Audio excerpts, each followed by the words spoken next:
While the daily demands and expectations of modern life continue to expand and accelerate, our needs remain constant. We need clean water, reliable energy, and the ability to communicate efficiently. These are the things that make life possible and drive progress. For more than 100 years, Black & Veatch has designed and built critical human infrastructure that solves complex challenges in energy, water, and communications. We stand by what makes us stand out: reliable, innovative solutions that offer long-term value, protecting us today and preparing us for tomorrow. We start with forward-thinking services that become the foundations for EPC and design-build projects.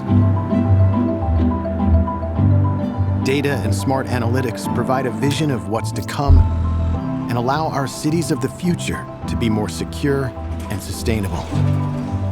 Our commitment to deliver value to clients, improve the lives of people and communities they serve, and to safeguard the environment is unwavering, which is why, as always, we remain dedicated to building a world of difference.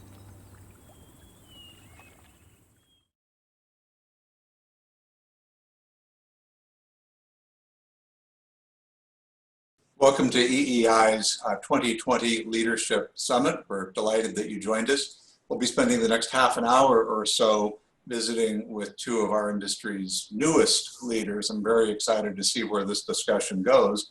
The subject is what keeps new electric company CEOs up at night? And we'll get to that question, but cover some other ground first. I'm Bob Rowe. I'm the CEO of NorthWestern Energy out in the Rocky Mountains and on the Great Plains. Bethany Owen is the president and CEO of ALLETE, one of our neighbors to the east and the Midwest. And Vince Sorgi is the president and CEO of PPL Corporation, one of the great companies with a strong footprint in the east. Vince and Bethany, you're both in your first year atop your respective companies. Love to hear a little bit about what your experience has been over that year, and really what surprised you. Vince, let's start with you. Sure, Bob, and thanks for having us. You know, for me, I just finished my first 90 days as I took on the CEO role on June 1st. And first of all, I would say I love the new role, see a very bright future for our company.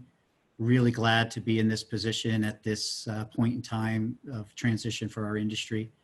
It's been a crazy first 90 days on the job, though, for sure. We've been dealing with a worldwide pandemic. We have operations both in the US and the UK. We're dealing with racial injustice issues and protests in some of our service territories. I announced on my first earnings call that we are launching a process to sell our UK business, which is our largest subsidiary in terms of earnings. So not sure this is a typical first 90 days for a utility CEO, but then again, I'm not sure that typical really exists anymore. At the end of the day, you know, really proud of how our company has responded to COVID and the George Floyd and Breonna Taylor killings. We've rallied as individuals, as teams, and as a company to confront these challenges, and I believe we are stronger as a company going forward. Regarding the UK sale, you know, that was a very difficult decision, as Western Power Distribution, which is the name of our UK business, they've been in the PPL family of companies for over 2 decades, and their performance has been truly stellar. But you know, this is step one of a strategic repositioning of the company to become a fully US-based utility holding company. So, you know, that decision, while incredibly strategic for the company, was a little bittersweet. Overall, I'd say that you know, there haven't really been many surprises for me in the new role. I've been with the company for about 14 years, served as the chief financial officer and the chief operating officer in prior roles. So I know the team and the business extremely well. Thank you. And a couple of the themes that you sounded are steps that really the whole industry has taken. And I'm very, very proud of what all of the EEI member companies have done. When I joined NorthWestern a little over 12 years ago, the economy was going great guns, and within months, we were in a recession. And as Vince said, we are dealing with the pandemic. Bethany, how has your first year been?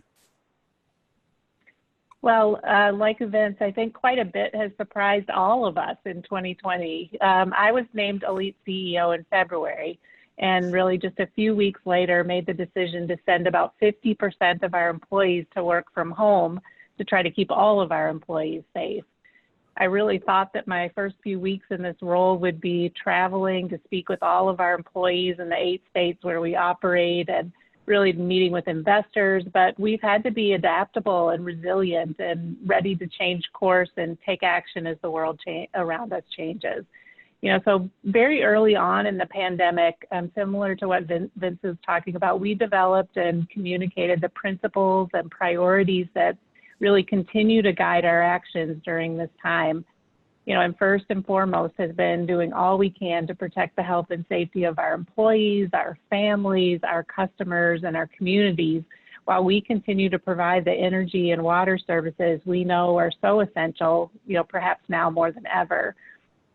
You know, other critically important priorities have been protecting that financial health of our company so that we can weather this time when our customers are facing really significant challenges, and to ensure that we're in a position to execute our strategy over the longer term.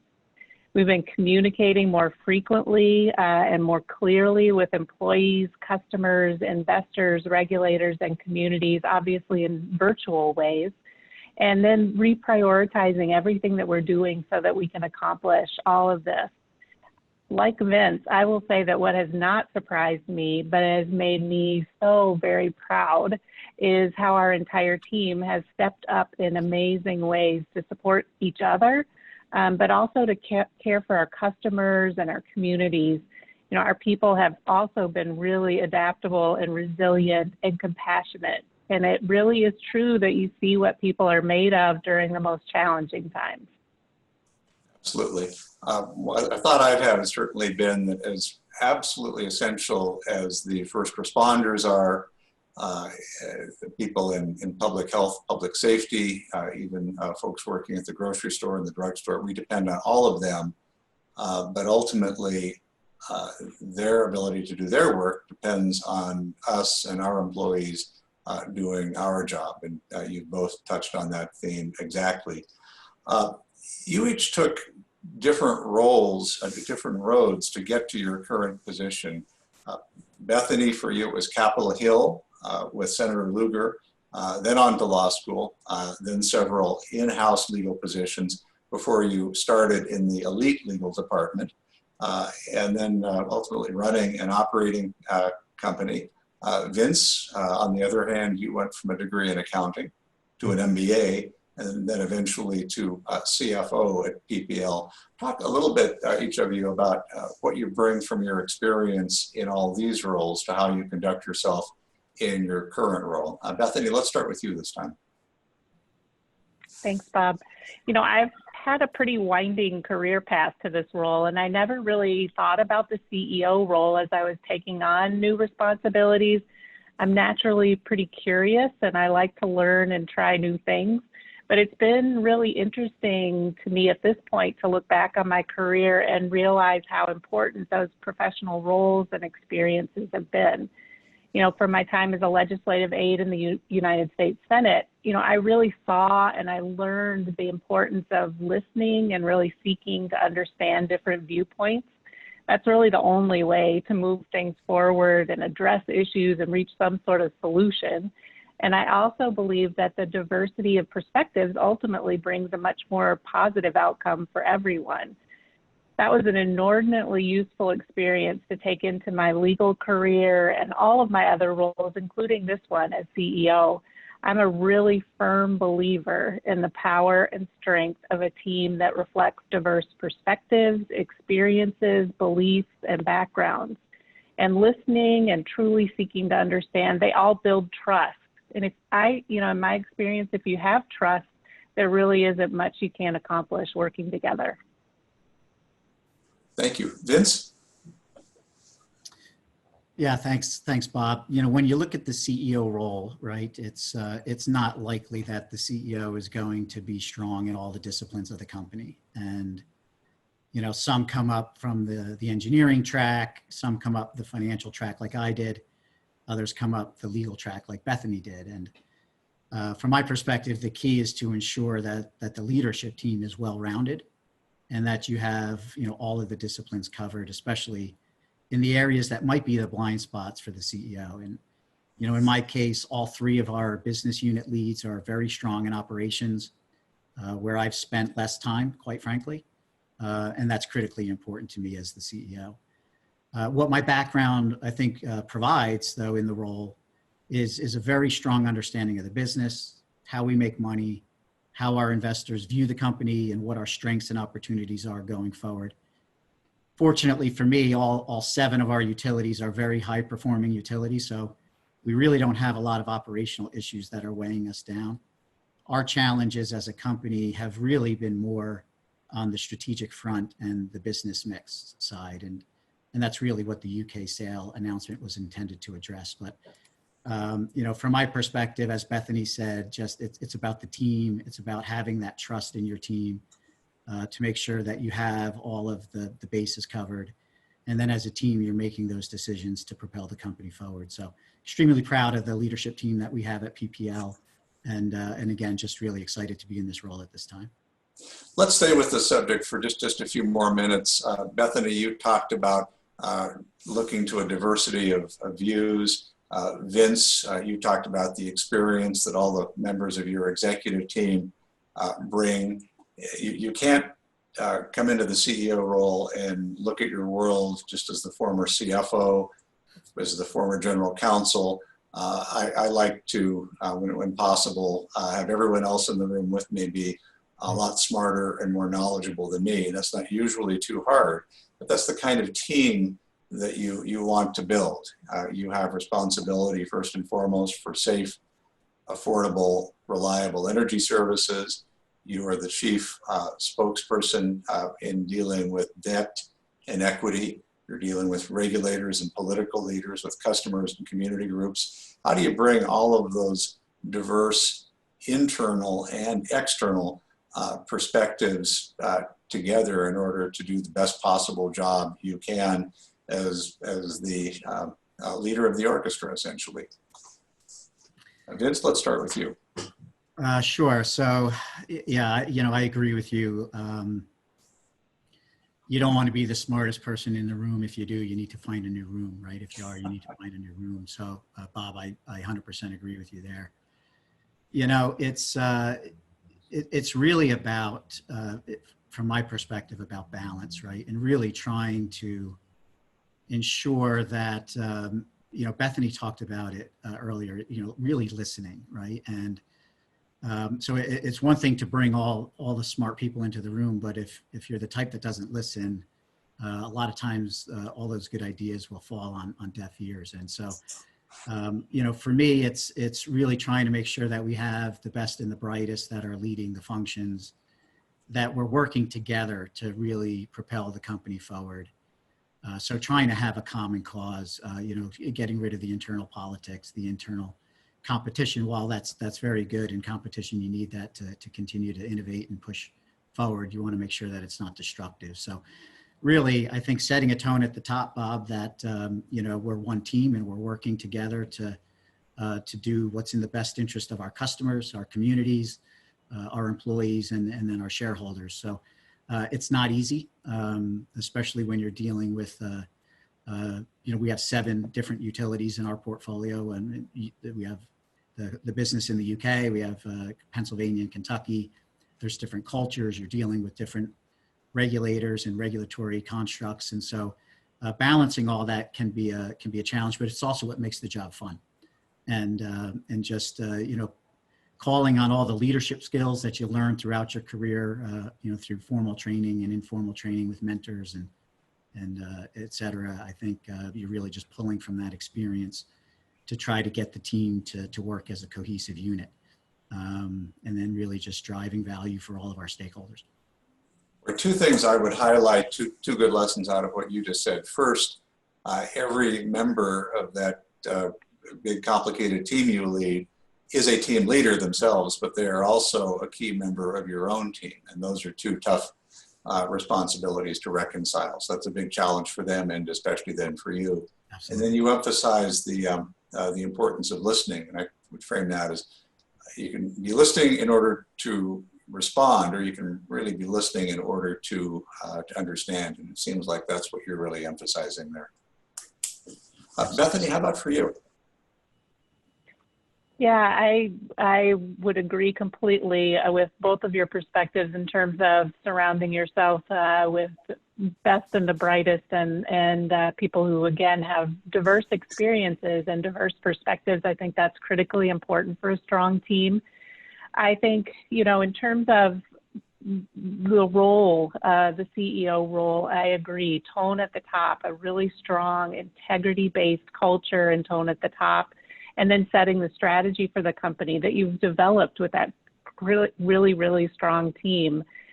And then you've got to appropriately balance the diverse interests and needs of employees, customers, investors, regulators, board of directors. And I really think that can be one of the more important and perhaps more challenging aspects of the CEO role. But like both of you, I really come back to kind of, lessons that I learned early on and proof in the pudding that I saw early on in my career, the importance of listening, seeking to understand, communicating clearly and regularly, and really building trust with those diverse stakeholders. You know, all that has been a big part of what I've tried to accomplish so far in my role, and I think it's been really, really important during these uncertain times. So you're sitting in either the corner office or in your basement, depending these days. But even as CEO, it sounds like you're still going back to your experience as a legislative aide at the very start of your career, listening to all those diverse voices. Let's talk about where we may be going over, say, the next 5 to 10 years as an industry. So that involves, for each of you, a little bit of backcasting over your career, where we've been. But I'd love to hear, let's start with you, Bethany, where you think we need to get to over the next 10 years. And then maybe if we could do a bit of a gap analysis too, talk about the difference between where we are, where we need to be, and what some of the barriers are that we need to address along the way. Bethany? That's a great question. Thanks, Bob. You know, I would just say just about everything about the energy industry and ALLETE really excite me. I think it's probably a cliche at this point, but we are in such transformative times in our industry and quite frankly in our world. You know, over the past year, our team has really worked hard to develop a strategy together for this next era. And it's sustainability in all of its dimensions, focus on our customers, and really growth of all of our businesses. And those key tenets probably sound pretty basic, but there's so much there. And our entire team is really energized and excited and working really hard to build a clean energy future for our customers and our communities. I really, you know, in terms of gap analysis, I really believe energy companies have to play a critical role in the recovery and stimulus of our economy when we emerge from this pandemic. You know, we provide essential services, so we have to ensure that those services are safe, reliable, and affordable, the table stakes you mentioned earlier, Bob. But they also have to be sustainable and increasingly clean. I also believe that we at ALLETE have great privilege, and with that privilege comes really great responsibility to use our influence to make our communities an even better place to live and to work for everyone. You know, there's so much opportunity here to make a difference for people and our planet and also for our company. So I think it's an incredibly exciting time, and I think it'll only get more exciting and more opportunities as we move into the future as well. I agree. Vince? Yeah, and it's very similarly from my perspective, right? The industry is in transition right now. You know, we own quite a bit of coal in Kentucky, so we'll need to work with the commission in Kentucky to deliver a more sustainable energy future that you know, economically works for our customers. And I'm excited to be part of the EPRI and GTI low carbon research initiative as the industry is investing in R&D to help get us to net zero. You know, most of our companies in the industry, I think, see a pretty clear path to at least 80% carbon reduction by 2050. But we need advancements in technology to get us the remaining 20%. And I'm really excited to see what's going to come of that. You know, I would say, you know, these challenges, they create opportunities, right, for our companies and for our industry. Then there's the whole grid modernization side of the business that is very exciting as well. You know, customers, they're starting to demand more digital solutions, more sustainable energy system. It's also coming from the customer side. And we as utilities, you know, we need to proactively enable this transformation and not wait for the customer to ask for it. You know, in order for the US to reach a net zero economy, electrification of vehicles and heat is going to be required. And, you know, ultimately that's going to require a grid that's more resilient, more flexible, as well as being smarter and more automated. Distributed energy resources will not only need to be connected to the distribution network, but utilities will need to have full visibility into those resources and eventually be able to control them as well. So enabling that technology to do that requires investment now. And I'm pretty excited that we're piloting a lot of this technology in our Pennsylvania utility, which has been very exciting. You know, in terms of thinking about the past versus the future, you know, we've lived in a in an environment of central generation and one-way flows of power from that central generation, very large sources of central generation down to the customer. And that's all changing, as we know, right? With distributed resources behind the meter, sources of generation, renewables. Renewables are intermittent, so you don't have necessarily the base load reliability that we had with the fossil generation fleet and nuclear. But the industry is working hard on bridging that gap, right? And energy storage will be a critical component to marry that up with renewables to create, the reliability that we'll need long term. So I'm excited about the challenges that face this industry. I think we will rise above and we'll certainly rise to the challenge and come up with the solutions to get to a very low carbon economy in a way that's reliable for our customers and our communities. As a former CFO, now CEO with the same responsibilities, but even larger, I have to think that one of the biggest challenges is developing a business model to support the investments and the sustainable future in all aspects that each of you just described. And that may be one of the most difficult tasks, but certainly among the most important. And you are both giving great thought and leadership to that.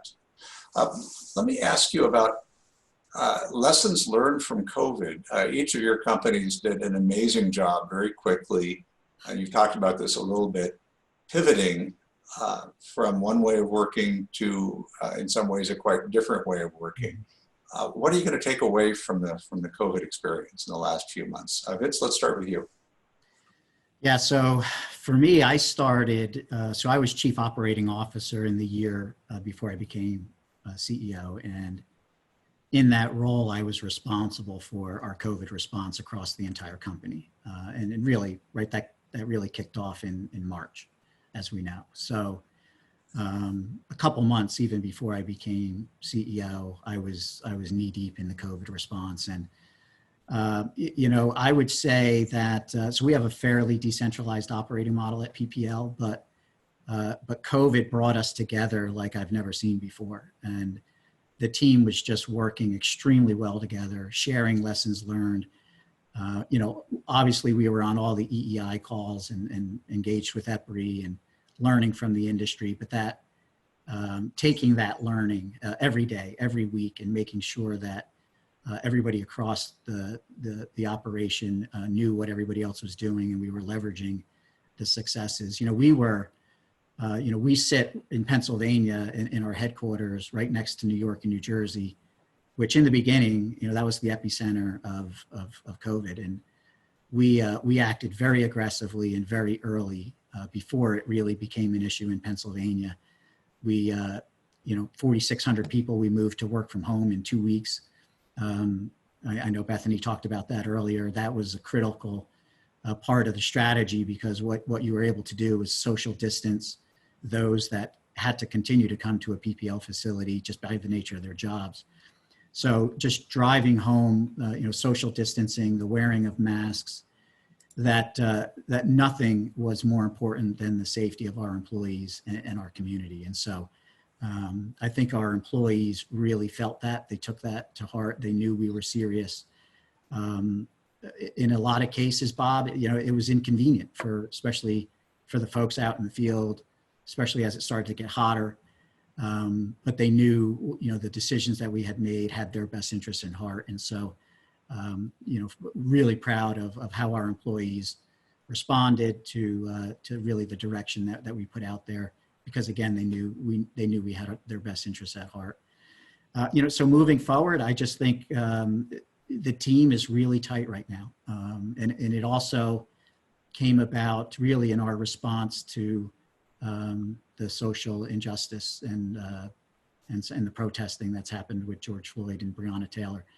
So Breonna Taylor happened in Louisville, and our headquarters for Kentucky operations is in Louisville as well. So very close to home there. And I would just say again, that the organization has just come together in response to both COVID and those tragic incidents to really come together as an organization, learn from each other. We talk about having very difficult conversations in the diversity and inclusion space, I can tell you we are doing that at PPL today, and it's really deep and it's really impactful, and employees are responding, and I think the amount of support that I've seen has been incredible.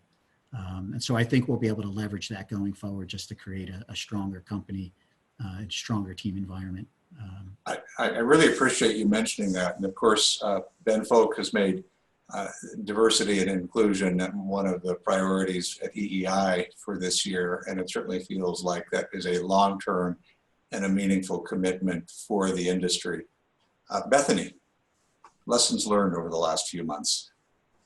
Gosh, there have been so many great lessons learned, and like Vince, you know, first of all, the need to take thoughtful action early in order to protect our employees. We felt that was really critical, and sending a very clear message about why we were taking the actions that we were taking. In terms of, you know, where people could work remotely, moving them to work remotely, to ensure that we're keeping the individuals who have to report to some of our work locations, whether it's power plants, you know, our line operators, our water treatment plant operators, and our 24/7 energy supply, security, and all of that. Those individuals have to report to the work location. So how do we ensure that where people can work remotely, they are? And, you know, really a clear message about, and then as we've had some, you know, people kind of return to work, we have in the states that we operate, they're very clear executive orders by the governors and that kind of thing. And some of them are different from state to state, but we felt it was really important to have kind of a universal standard for our organization so that there wasn't any confusion about that. I'm really proud that we were able to do all that in a really short period of time, ensuring cybersecurity, ensuring that people had the resources that they needed in order to be able to work effectively, closing public company books successfully on the quarter, and all of that has been great. And I would say pulling together, we had a business continuity team and a pandemic steering committee.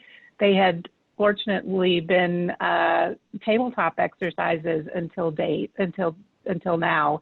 And so bringing that group together, business leaders from all of our business units, as well as our corporate group, and all these great minds kind of coming together with care, again, for our employees, but also our customers and our communities, and ensuring that we were doing everything we could. We really early on sent out face coverings to not only to our employees at their homes, but to cover for their family members as well, in addition to digital thermometers and those types of things, to make sure that people had what they needed in order to both, you know, work safely, but also be out in the community safely too. We felt that was really important. And again, back to, as Vince described, you know, really compassion and caring for our coworkers, as we know that it was a challenging time.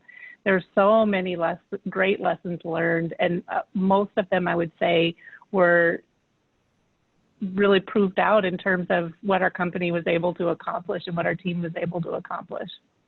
I love the fact that you highlighted the training that you had done in advance, tabletops, crisis action plans, and I think really the entire industry was able to respond much more meaningfully and much more nimbly than much of the public sector.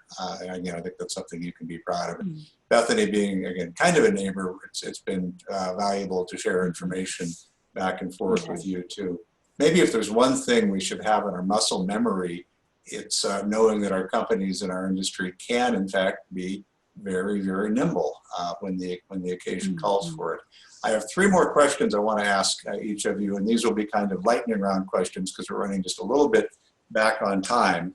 The first one is your advice to someone just starting out. Maybe they want to run their own company someday, but just the advice to anyone who might find themselves in the position you were in some number of years ago.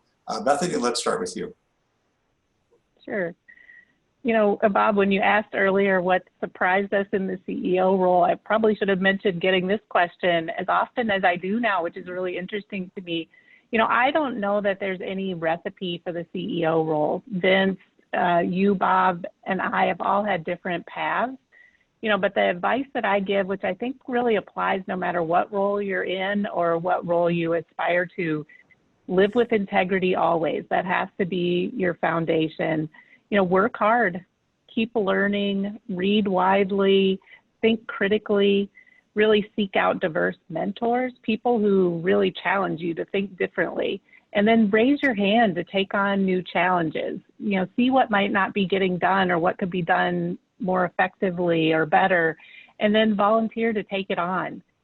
And I think this one is really important. Truly care about whatever it is you're doing, and especially about other people. Really be the kind of person that others really want to work with. And if you're aspiring to leadership roles, the kind of person that others want to follow.